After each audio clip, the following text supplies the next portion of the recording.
1 Samuel chapter 6, New International Version. When the ark of the Lord had been in Philistine territory 7 months, the Philistines called for the priests and the diviners and said, "What shall we do with the ark of the Lord? Tell us how we should send it back to its place." They answered, "If you return the ark of the God of Israel, do not send it back to him without a gift. By all means send a guilt offering to him. Then you will be healed, and you will know why his hand has not been lifted from you." The Philistines asked, "What guilt offering should we send to him?" They replied, 5 gold tumors and 5 gold rats, according to the number of the Philistine rulers, because the same plague has struck both you and your rulers. Make models of the tumors and of the rats that are destroying the country, and give glory to Israel's God. Perhaps he will lift his hand from you and your gods and your land. Why do you harden your hearts as the Egyptians and Pharaoh did? When Israel's God dealt harshly with them, did they not send the Israelites out so they could go on their way? Now then, get a new cart ready, with 2 cows that have calved and have never been yoked. Hitch the cows to the cart, but take their calves away and pin them up. Take the ark of the Lord and put it on the cart, and in a chest beside it put the gold objects you are sending back to him as a guilt offering. Send it on its way, but keep watching it.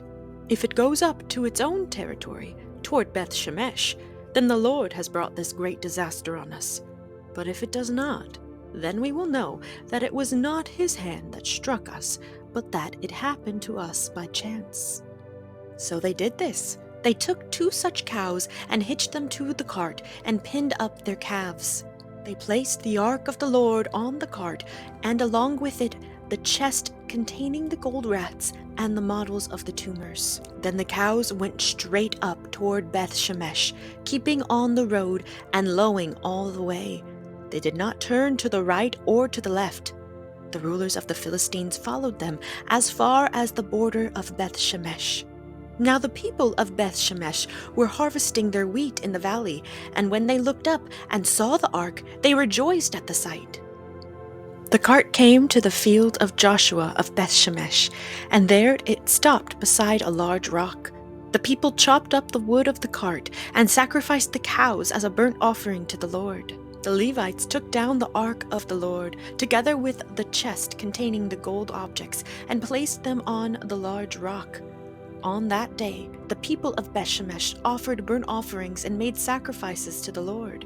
The 5 rulers of the Philistines saw all this, and then returned that same day to Ekron. These are the gold tumors the Philistines sent as a guilt offering to the Lord, 1 each for Ashdod, Gaza, Ashkelon, Gath, and Ekron. And the number of the gold rats was according to the number of Philistine towns belonging to the 5 rulers, the fortified towns with their country villages. The large rock on which the Levites set the ark of the Lord is a witness to this day in the field of Joshua of Beth Shemesh. But God struck down some of the inhabitants of Beth Shemesh, putting 70 of them to death because they looked into the ark of the Lord. The people mourned because of the heavy blow the Lord had dealt them.